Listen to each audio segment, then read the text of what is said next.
turn me around. Ain't gonna let nobody turn me around. Keep on walking, keep on talking.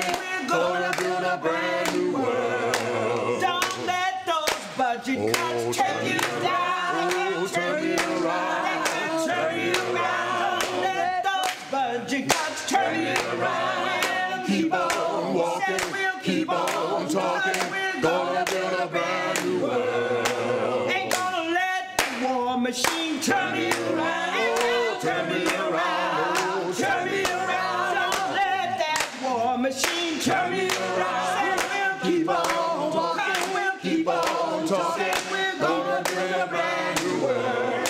All right. It is my privilege and my honor to stand here before you to introduce our representative for California's Congressional District, 9th District, amen? I stand here to introduce a woman who is of prophetic vision and a prophetic voice, who has chosen a vocation that is to serve the people of this community, of this district. She has demonstrated courage in the last 13 years over and over again, standing up against war, standing up against HIV and AIDS, standing up against all the things that impact our people, amen? She is a proponent for education, and she's just a wonderful human being, amen? It's wonderful to do all of those things, but just to be a good person is a blessing, amen? She stands up against her opponents and says what she thinks, what's on her heart and what's on her mind and what is just. And we just want to give honor to her and thank her for everything that she's done, all of the work that she's done and the change and transformation that she's helped to make, not just in this city, in this district, but in this country. So I want to invite all of you to stand on your feet as I introduce to some and present to others Congresswoman Barbara Lee.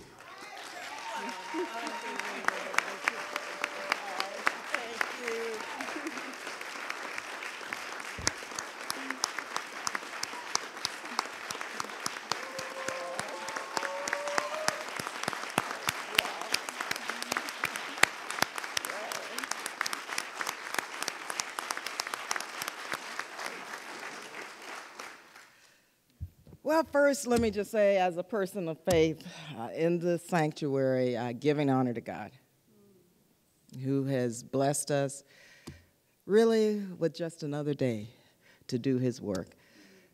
Let me first say to all of you how good it is to be home for a minute. You know things are tough in Washington, D.C., but I get my marching orders from my constituents, and there's no way I could do this tough work if it weren't for you. You are the most progressive, enlightened, and diverse constituency in the country. And I'm always so proud to be able to stand on that floor and debate, for example, the Tea Party, and tell them, you know, my folks get it. You know, we do not want to continue building more bombs in prisons, but we want to build more schools, you know, and more houses, you know. Let me just say to Madam Mayor how delighted we are that you're, first of all, our mayor. Your bold and visionary leadership is really moving us ahead, and happy birthday. Her birthday was celebrated last night, and we just have to say thank you again for your life and for staying the course. And, of course, to Reverend C.T. Vivian, I just have to say, and you'll hear Reverend Vivian later, but this is a man. You're in the presence, first of all, of greatness, of greatness.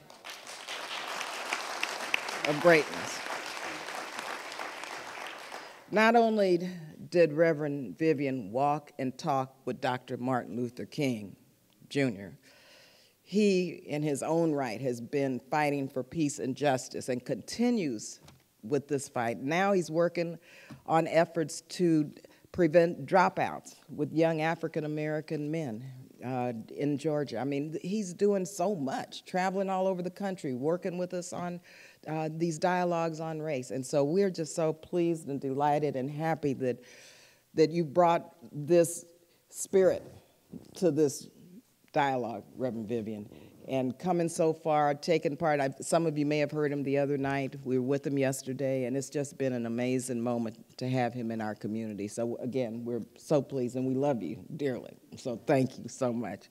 And to Chief Jordan, let me just say congratulations, first of all, to you. Remarkable human being, and I've known him for years, and I can just say he gets it. He gets it, so we look forward to our continuing to move forward to ensure that our young people and our old people and all of us have a safe and secure city so that the American dream can be lived by everybody who deserve, which all of our people deserve to live. The Faith and Politics Institute and Search for a Common Ground have come to begin the first congressional conversation on race. And I just have to give you just a bit of background on this. I participate and have been probably for the last 10 or 11 years in the Faith and Politics pilgrimages to Birmingham, Selma, and Montgomery, Alabama. We march across the Edmund Pettus Bridge with Congressman John Lewis, and we have maybe 100, 150 people, members of Congress, business community leaders, and I always bring 5 or 6 young people from my district to participate in this experience, which is transformational for them. I mean, young people at the Martin Luther King Freedom Center, East Oakland Youth Development Center, they go with me, and believe you me, they come back inspired to do more work, much more work in this great community. And so in participating in these pilgrimages, you know, I think, and I said this the other night, I wish all 700,000 of my constituents could be with me, because we're in Northern California and we're so far away from the South and so far away from what happened during that period. And I have had a chance to meet, and we need to remember him today, Reverend Fred Shuttlesworth, who just passed. Had a chance to get to know Reverend Shuttlesworth. Had a chance to get to know Reverend C.T. Vivian. Had a chance to know, and she was with us yesterday, another warrior who was with Dr. King and with SELC, Dr. Dorothy Cotton. And so I've had the privilege to get to know these people who paved the way just for me to be able to register to vote and become a member of Congress. And the other night I reminded, and I always say, I go on these pilgrimages for many reasons, but each time I go, I just have to say thank you to these heroes and sheroes who sacrificed so much for us, because I remember, and Reverend Vivian and I and some of the young people were talking about this yesterday, I mean, I couldn't go to public schools because I was black. I couldn't drink out of a water fountain except the one that said colors only because I was black.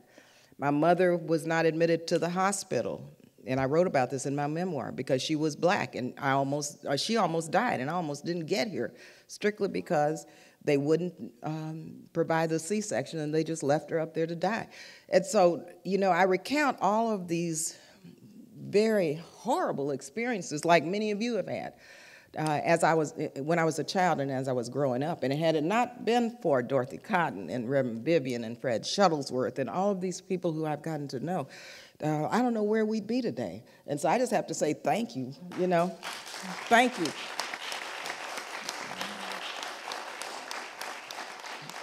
My dad, lieutenant colonel in the military, with his uniform on, we go to a restaurant and they turn us away saying, I'm sorry, but we don't serve and use the N-word. You know, my 2 sisters, my mother, you know, all of these are very real experiences that many of us have had here. And so it's important that not only we recall this history and remember this history and get to know people and be inspired by their lives so we can take the baton and continue to move forward, you know, we have to understand that we've come a long way and have a long way to go. And so when I chaired the Congressional Black Caucus, we had a national dialogue on race, because what is taking place now in this country, I believe, is first of all, shameful and disgraceful, but on the other hand, gives us an opportunity to be honest with each other. It gives us an opportunity to say race is still a factor in America. Okay, racism, discrimination, and it's manifested in many ways. And oftentimes, we're challenged by the media and others by saying if we talk about race, we're playing the race card. Well, I don't accept that. I don't accept that. Because when you look at the prison system and the disproportionate numbers of African American and Latino young men in prison, when you look at the educational disparities, when you look at healthcare disparities, when you look at the fact that the financial services institutions targeted the Black and Latino community with these subprime scam loans, this was based on race, primarily. And so if we're going to correct some of these major inequalities and injustices, we have to say race is a factor. It may not be everything, but it is a factor. And so we can't deny that. I think Katrina showed us that in many, many ways, what this unfinished business of America really is. And so we're going to have these conversations on race, and we're going to put them in the context of how we move forward with our action plan and try to have a healthy dialogue and really come up with some creative solutions and creative proposals. And so this is the first congressional conversation on race in the districts, and I'm very proud of the fact that the Faith and Politics Institute and Search for Common Ground has worked with us to really put this on. Yesterday, and it was very exciting, maybe about 50, maybe 40 of us, we went on a bus tour.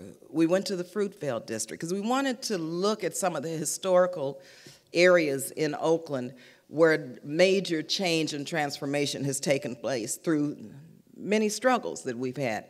And so we went to the Fruitvale, and of course we went to Chinatown with Carl Chan, who's of course our unofficial mayor of Chinatown. And we were with Gilda Gonzalez in the Fruitvale.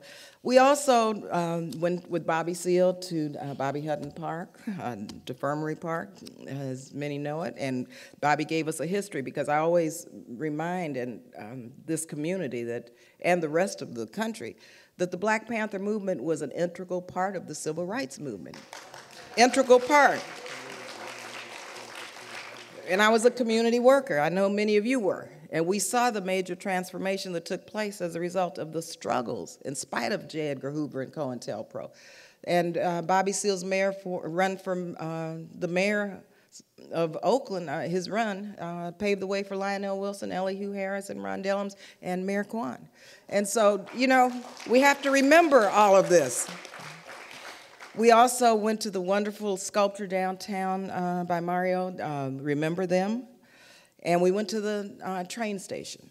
And so the history of struggle in our community, you know, and these certainly aren't the only points, but we wanted to get a sense of how people felt, what they knew, and really have some context for what we're doing today. And so it was a major, you know, event yesterday that was very powerful, and many have said during our discussions that it would be great if we had some of our young people just have these tours as part of the school curriculum, where our young people can really learn more about this community and become empowered to make some of the desperately needed changes that can be made. And so finally, let me just say, and I want to remind you of one of Dr. King's quotes, and I had to really pull this because I was at the dedication last week, and it was a wonderful dedication.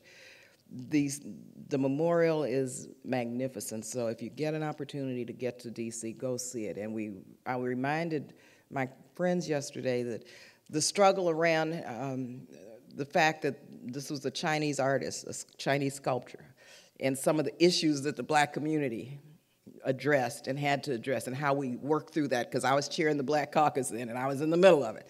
But how we came together and figured it out. And this beautiful statue, I think the Chinese American community and the African American community and everyone in this country can be very proud of the fact that, first of all, we didn't back down, and that we figured out a way to work it out. But this was a moment. It was a really tough, defining moment that we all had to struggle through with this memorial dedication. But we did it. We did it. And so Dr. King said, he said, "I refuse to accept the view that mankind is so tragically bound to the starless midnight of racism and war, that the bright daybreak of peace and brotherhood and sisterhood can never become a reality. But I think it's daybreak in many of our communities, and especially here in Oakland. And we're striving for light. That's what we're striving for here. And we're striving for solutions. And we're striving to move forward. And so part of this conversation on race and what we're doing nationally is beginning here in my own community. And so I hope you enjoy the moment, but I hope you fully participate, because what we discuss and what we talk about and what we decide upon will be used nationally to serve as an example and as a prototype of where do we go from here as it relates to these very important discussions and action plans on race. So don't forget, as we move through today, keep in mind, regardless of whatever we're discussing, that we want to remind our panelists and our participants today that race is an issue that we're going to continue to talk about, that is a factor, and that we're going to move forward in this community and sweep it from under the rug. Thank you again very much, and thank you for being here. Let me say, I know Sean and Milagros and Janae are going to have a fit, but I just have to do this. We're running a little bit late, but I think I just want to take a moment before we break into the panel, because we can't come to this great historic church without having one of the most prolific ministers in the country say something from the pulpit. Okay, so Reverend C.T. Vivian, why don't you come up for just a few minutes? There's no way we could not have you speak and say a few words from here. Thank you, Sue. Hello, good people. Okay, that's all right. Thank you. All right. Is that, you know, I've been sitting here watching and looking at the windows and thinking of our whole history.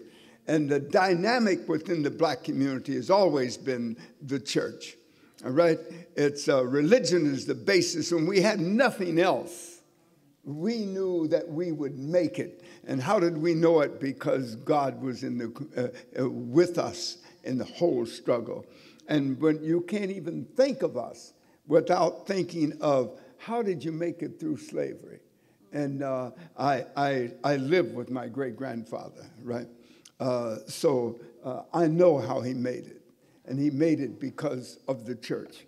And I first made it because of a Methodist church, by the way. I'm a Baptist now. In fact, what we say in the African-American community is that if you're not Baptist or maybe Methodist, somebody's been messing with your religion.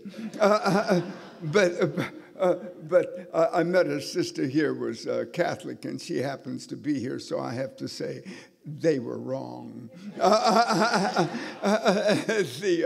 But when we really think about who we are, all right, and when we think about our relationships with everybody in this nation, it came because we were loving people, because we cared about everybody, all right?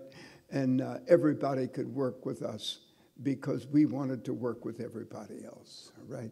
We have changed the very nature of this nation.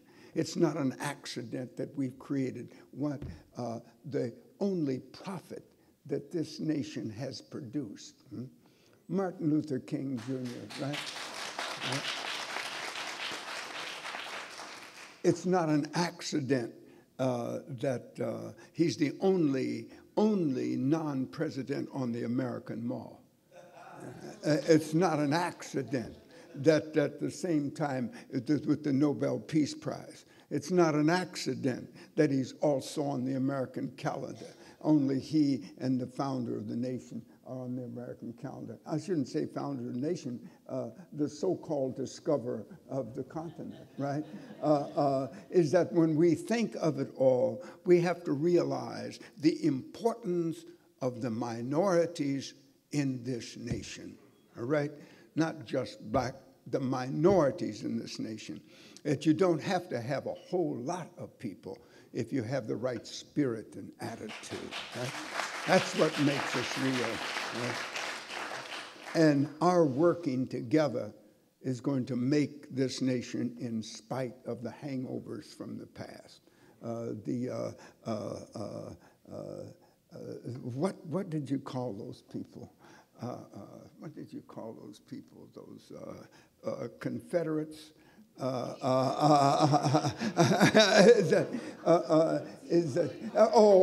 Those, that's it. And there will be challenges all along the line. There will be people trying to hang on to the yesterdays, but we're the people that's going to create a tomorrow, all right? All right. Okay, I think we have our marching orders. Let me just close by saying Gay Cobb and Paul Cobb, they were with Reverend C.T. Vivian in 1963 in the March on Washington, as well as the late Bishop Hertzfeld. And so we have in our own community a lot of our great leaders who have brought the spirit of Dr. King and the movement right here to Oakland to move us forward. So thank you again, Reverend Vivian, and thank you all. So now we're going to break up and move into the panel. And again, have a good discussion, have a good day, and remember we're all about moving forward, developing an action plan based on what you think makes sense for this community, recognizing that we have to address race and racism and discrimination in a big way. Thank you again. God bless you. Longus, you're going to give our marching. Good morning. Thank you so much for being here. We had quite an exciting day yesterday, and we're really looking forward to hearing what you have to say about how to move forward in your community when it comes to this issue of race. So thank you for being here. Thank you, Congresswoman, for being the lead on this national conversation on race. We're going to get right to it and introduce our panelists. So, Sean. Go ahead. Let's hear who we have today to help inspire some thought and potential action. So first of all, we have our Oakland School District Superintendent, Tony Smith. We have Stephanie Martinez, and she's with the Youth Leadership Coach Martin Luther King Center. We have the incoming Chief Probation Officer of Alameda County, that's David Mohammed. Reagan Harmon is the Senior Policy Advisor of Public Safety for Mayor Kwan. And it certainly needs no introduction, but our living legend, Reverend C.T. Vivian.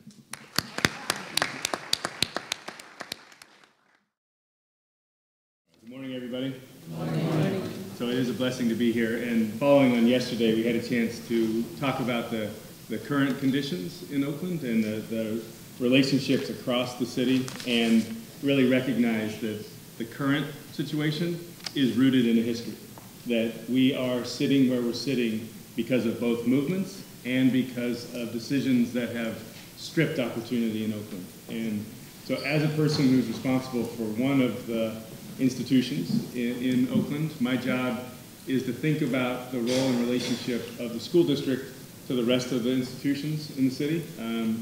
So just really quick personal history, a minute or less. So mine is kind of a paradoxical story. Mine is a situation of a teenage mom, juniors in high school and born. They don't stay together. I live with lots of different folks. Move from house to house, kind of on the edge of different groups, and I'm basically taken in by other folks, and at times not. Places, schools, moving from school to school, some places totally embracing, other places being shoved and pushed in trash cans, back to the cafeteria for the free lunch kids. A situation where I learned pretty firsthand the impact of care and concern and the feeling of marginalization and being thrown away, literally. So the experience as though a large white man in the United States is that I still had privilege accrue to me. I had unearned privilege accrue to me. And there are times when doing the same kinds of behaviors as the other kids I was with, based on kind of a class background, I kept bouncing back. I kept showing up again, and they did it. So I saw over time the ways in which my experience was very different and yet the same. And I have had an incredible opportunity to play sports, organize sports at pretty high levels, and over time saw the different ways in which even that kind of punishment for certain kinds of behaviors during games So for me, I got racialized pretty early and in ways that I didn't understand until I had to actually study it. But as a person who understands that I sit in a country that is framed and built as a white racist patriarchy, I have power and unearned privilege, but I also have a responsibility to enact that privilege to interrupt that very system. Yesterday we talked with Barbara Lee about how many of the large corporations who are in the Bay Area there's no really young people of color who live in our community working in those big corporations who are based in Oakland.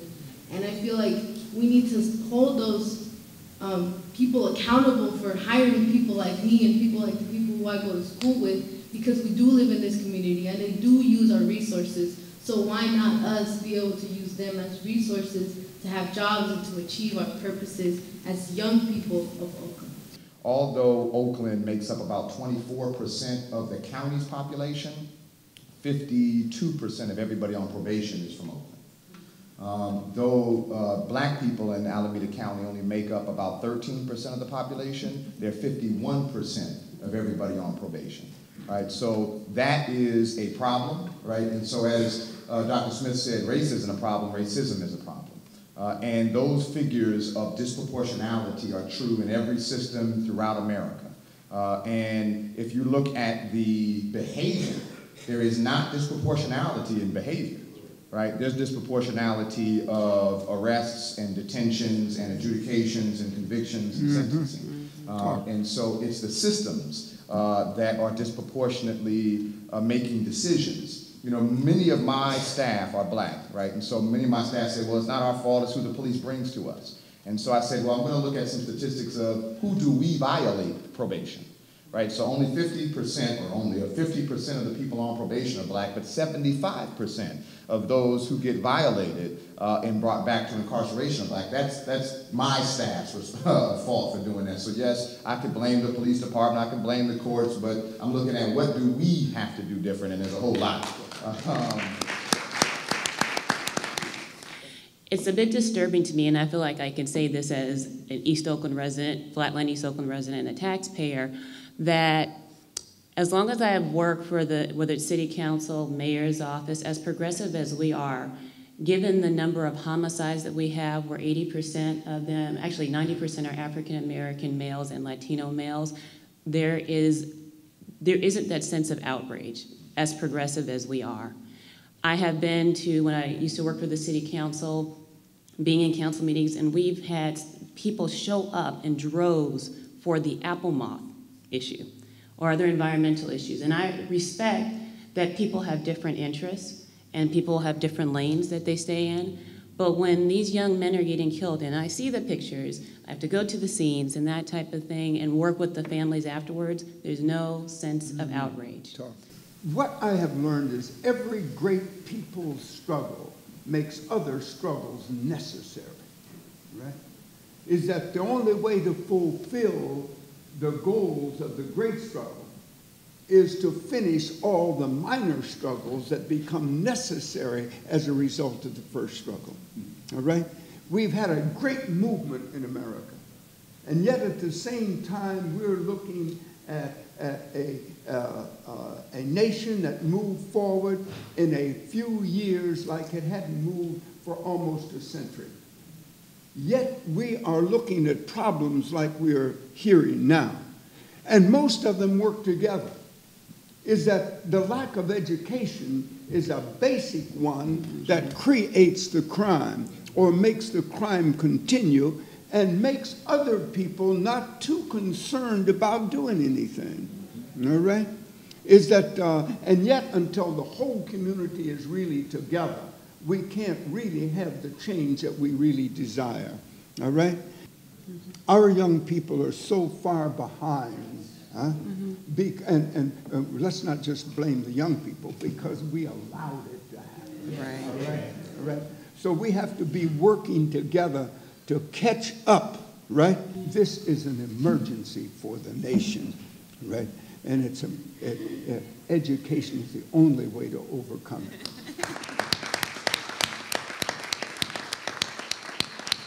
We want want to thank our panelists. Thank you so much for your insight. What we are looking for is from all of you, we're going to have breakout sessions, and Sean's going to give you all that information. But we're really looking for you to be solution-oriented. What can happen? What needs to happen? Oh, good. I see some hands already. Yeah. Here's how we're going to do this. There are quite a few of you, and each one of you has a powerful brain that can contribute to this process. Now, let's just get one thing aside right now. We can always say there's not enough time. And this is the type of conversation that can and will go on and on and on, and it should. And today we'd like to ask you to focus on a very specific task. And that very specific task is to take, it's going to be about 30 minutes to brainstorm. Literally, that's what it is. So that means if you've got a 30-minute story that you need to share to set up your idea, that means no one else in your group has a chance to speak. So we'd like you to work together in that and literally brainstorm. We have some facilitators from Seeds here today to help in that conversation. Flip charts with bullet points. The idea is fill up the flip charts with ideas. Take names of each other. Share your contact information, continue the conversation later, but right now, in about 30 minutes time, we'd like you to fill up the flip chart paper with your ideas. You're going to come back in here, and one representative from each one of these small groups is going to share the findings. Just list what you came up with. And these findings will be shared with our elected and appointed leaders, as well as Congresswoman Barbara Lee, who is very interested in following through on this process. Again, this is not about saying what ought to happen, but giving creative ideas about how it might really work. As you go into your sessions, please keep in mind that this is a race conversation, so the race piece must be brought up. Extremely important. Thank you so much. As Barbara Lee said, race is a factor. So within these 5 topic areas, bring it back to that, and specifically what can be done. Folks, this is just the beginning of this conversation. Our hope is that you will continue, which is why we collected your names and asked if you want to stay in touch with each other so that you can continue this conversation. You can begin to organize around these particular topics. What we're going to do now is we're going to call our first group to present. Okay, how did it go? You need much more time. I told you you'd say that, right? Of course. Well, and we hope this is just the beginning, and along the lines of what Milagros just suggested, if you stay in touch, you can continue the conversation. It doesn't take a high-tech environment to do so, right? Okay, so let's go ahead and hear from just quick summaries from each conversation. So why don't we have up here first Kendra to speak about the education conversation. Good morning. My name is Kendra Emerson. I'm with the Martin Luther King Jr. Freedom Center, and I was in the education group. And our focus was really around working with the whole student. In doing so, we were looking at family, having the students research our history, but also going forth and connecting with the family and orientating them to the importance of education and their students attending school. We also looked at wanting to identify and connect with the different learning styles, especially the fact that traditionally we are kinesthetic learners. We learn while moving and doing. So to incorporate that more into our curriculum and our instruction so our students can remember and retain the information that they're getting. We also looked at really wanting to support our minority educators so that when we enter the profession, we stay in the profession and that we do not drift out or are not pushed out so that we can maintain and support our communities the way that we used to. We also want to increase access and connection to the resources that we already have. So really to participate and to connect with the federal programming as well as our local city and county programming to utilize them in our schools and in our cities. Also, we wanted to provide an alternative to the traditional education system so that we can help those students who have been unable to be successful in the normal system or the regular system to be successful after the fact. So connecting with Job Corps, City Corps, so that our students will really have a viable opportunity to be successful in the community. Thank you very much. please keep in mind that we want follow-up with this, okay? It isn't about just having Kendra read something. It's about how are you going to connect with each other to make some of these things happen. So please keep that in mind. That's why we're collecting names, to make sure that you guys do stay in touch, all right? Okay, the next conversation was on youth violence, and we have a presenter, Jabbar. Yes, and Stephanie? Okay, come on up. The whole group, fine. Good afternoon, everybody. Again, my name is Jabari Lachaud, and I am also with the Martin Luther King Jr. Freedom Center. Sorry. And our topic was on youth violence, where we, as a group, came up with the ideals that in organizing for becoming organized in the ways of nonviolence during the civil rights movement, we need to provide opportunities for youth to get them off the streets, activities that keep them active, that keep them away from going back to the ways of watching TV, rather going out and doing extracurricular activities. And also to hold businesses accountable, the businesses that don't hire people of color or youth, to keep them accountable for providing the jobs and actually be willing to have them on the same level as upper class white Americans. And in building this relationship with creating more jobs and more of a relationship with the people, we need to be on the same grounds as the officers and other public service who are here to protect us. So to build relations, invite officers over for dinner, have events at parks where civil rights dignitaries, people of the community actually come together and not have the rank of officer, fireman, middle class, upper class, and lower class, but to actually have an event where people are coming together as people in a community. We need to organize for youth today, tomorrow, and forever. Thank you.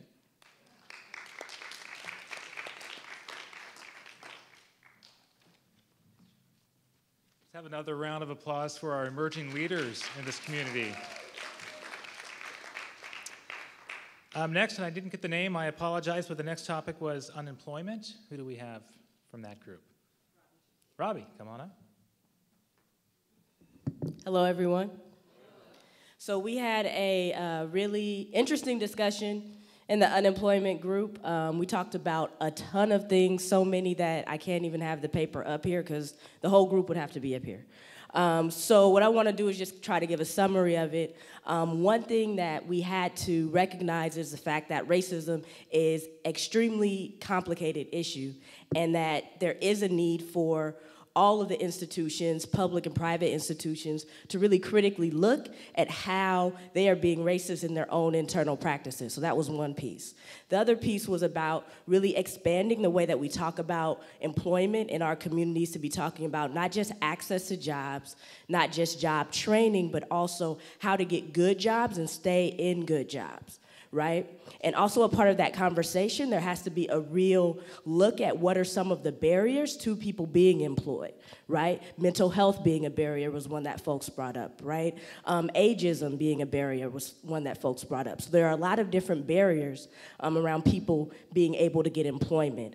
There were a lot of people who had a lot of good examples of job programs, the Cypress Mandela program, what Mr. Morris has been able to do. They're doing good work at Delancey Street, so there was some good models around employment that could be brought up. And then there were some pieces around how we can change some of the ways that jobs are created, right? Creating jobs from the perspective of the workers, changing project labor agreements to be community labor agreements, enforcing and making sure that there is mandatory local hire in the city and also at the port, right? So looking at how we can change some of the institutional things and also bring more transparency to what resources we have in the city around creating jobs to make sure that those monies that we have in the city for creating jobs for youth and for folks in communities, that happens. And in addition to that, we also talked about creating, having models that are more supportive of people and of families who are victims of racism, right? And really being able to support people and guide people through processes of economic development,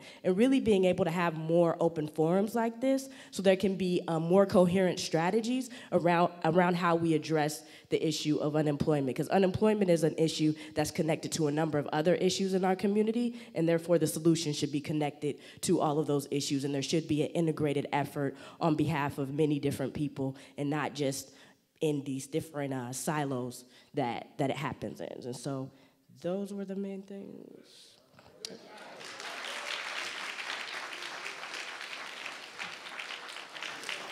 Okay, next was the Crime and Judicial System group. Who do we have presenting? Oh. All right, come on up.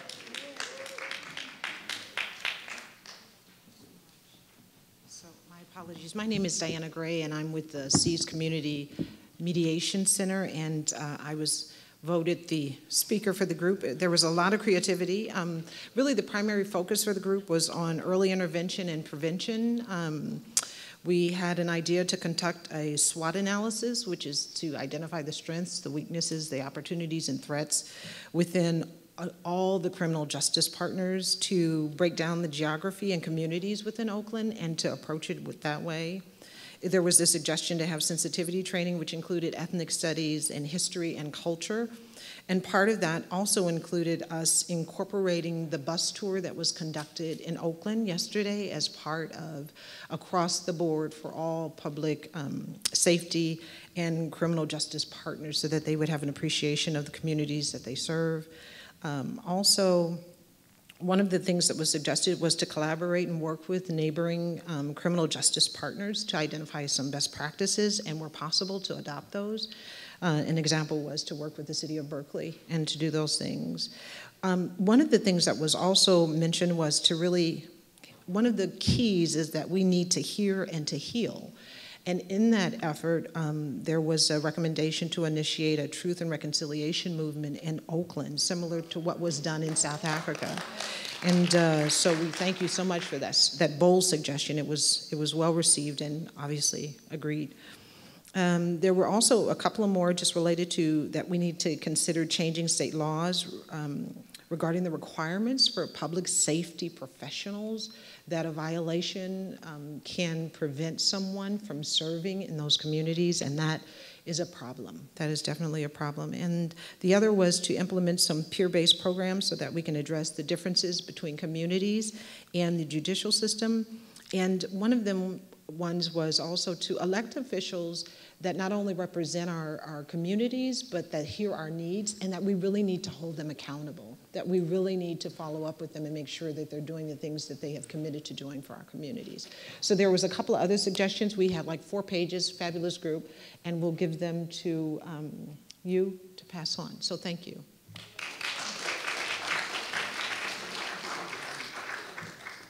I want to say that before we bring on our, we have one more, our final presenter, that we are capturing everything that you shared with us, and it will be shared with the Congresswoman. It will also be on our website. So you will have access to that information. So I just want to share that with you. And let's not forget you, too. It'll be shared back to the list, the contact list that you entered your information onto, so that you can carry this forth as well. Finally, we have on the topic of public safety, Andrea. I'd like for our committee members to stand or whatever. All public safety? Okay, great. All right, there they are in the house. So if I miss something, you can always come, holler out. Getting older now, can't keep it all together. Okay. Basically, for public safety, we focus mainly around the police department and how to build a sense of community and unifying different organizations, coming together, and then moving forward and building a sense of having us all come together and make an impact in terms of our public safety. Racial profiling was one of the areas that came up. And so meeting with the police department to understand who they are, what's their mindset, by bringing community groups together and discussing how we can build a better community together and understand cross-culturally who we are all about and how we can make some changes. Have a meeting with them, set up a regular basis for a meeting on that. The police department is not reflective of the community, so one area was in terms of Spanish speaking, have it more reflective of who we are as a population in a community, and therefore that would run us into some of the areas such as change the hiring practices, do more sensitivity training, cross-cultural training. We must have develop, we did the mindset part, right? Look for ways of how we can promote within, and also to hire Oakland, evaluating our promoting activities, also to increase trust. And how do we do that? We do that through education and building more community programming, where we bring community centers and organizations, bringing them together and discussing how we can build. The center of all of this was basically around how to bring the community together with the police department and then moving forward from that area. One area in particular came up was developing a different design of thinking. How do we heal the community? And by connecting organizations to heal within those 100 blocks. And I'm hearing that repeated over and over again, even here, how we could do that. We don't know the police, so we need to develop ways to have the community come together for vocational training, put it in our schools, have more training sessions with community organizations. One area was to have a Sunday or a Saturday where the churches all over Oakland would be, say a nonviolent Sunday, and where we can then take some of those actions later and then carry it out through the rest of the years with many tasks that would follow that. So you have a theme coming from the top to develop a nonviolent Sunday or Saturday. But it would have to be across all cultural lines within Oakland. Seniors have a fear of coming out, so why not have more intergenerational activities within the school districts where seniors and young people come together, get to know one another, and then they can start breaking those barriers and moving together to unite on building better communications with one another. Again, the area of Higher Oakland came up several times. Connect with schools, develop more workshops and community initiated partnerships, because there's a lot going on in community, but the community doesn't know that the city funds a lot of projects who are dealing with nonviolence, racism, all kinds of different areas. So this would be a way that we could bring community groups together through some kind of educational forum or letting people know. How do we reach out to newspapers and publicize what's happening so that you know that we are doing a lot, but the groups don't know it. And so we got to figure out a way how to do that, and that would be one way. And we got designated common objectives, so that would be that our Sunday. One action came up afterwards, and that was start discussing gang injunction and curfew. So, and I know some people didn't like that, but I have to report it because it did come up in the discussion.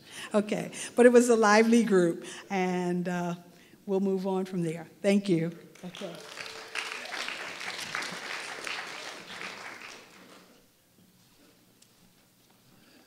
Curious, show of hands, who here is committed to continuing to take part in conversations like this?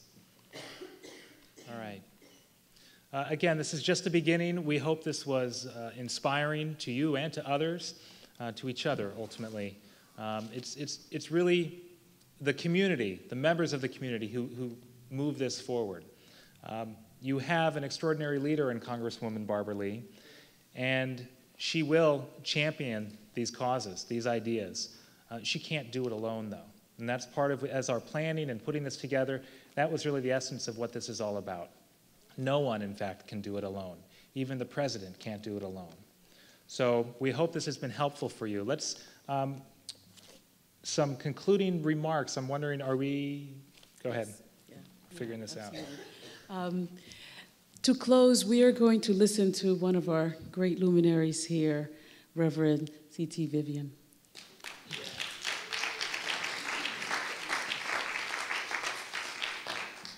Most ministers think in a church that we can be heard from the back, and we don't need these, but I'm going to use one, all right? Okay, look, as that we yesterday were simply a group of people who met together, picked, but a group of people that met together. Is that, but really it became an organizing committee, all right? And it was the first great step in really doing things that haven't been done in a dynamic community like this. What have we overlooked? What can we now do, right? And we broke up today into various committees, and the second step in the process. And the third step in that process will be to bring together not only the people that are in those committees, right?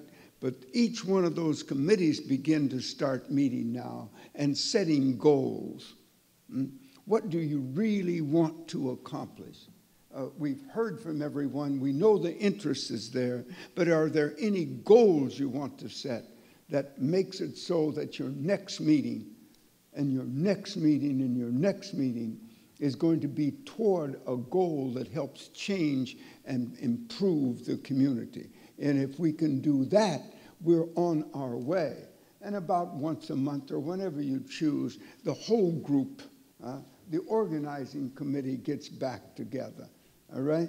And they hear what really happened. But they don't hear it simply so they can hear it. They hear it so they can react to it, right? So that the whole community can begin to really operate. And when you begin to set goals that are going to change the community, right, everybody will be with it. Until you do, nobody's really going to want to do anything but talk, all right? All right? Is that they want to see, what are we going to do? You want to know, what are you going to do? Remember, it's in the action that we find out who we are. It's in the action we improve our community. It's in the action we learn to humanize ourselves, all right? And solutions come up out of the action, right? We are an action people. I don't mean any one group of us. I mean all of us. People are action-oriented. All of us want to see something happen that was worth our time and our energy and our drive, right? And all of us sit around home or look out the window or watch TV and think about what ought to be. But we really like to be involved in doing what we know can be done. That's what makes us all. Every movement makes a great movement necessary.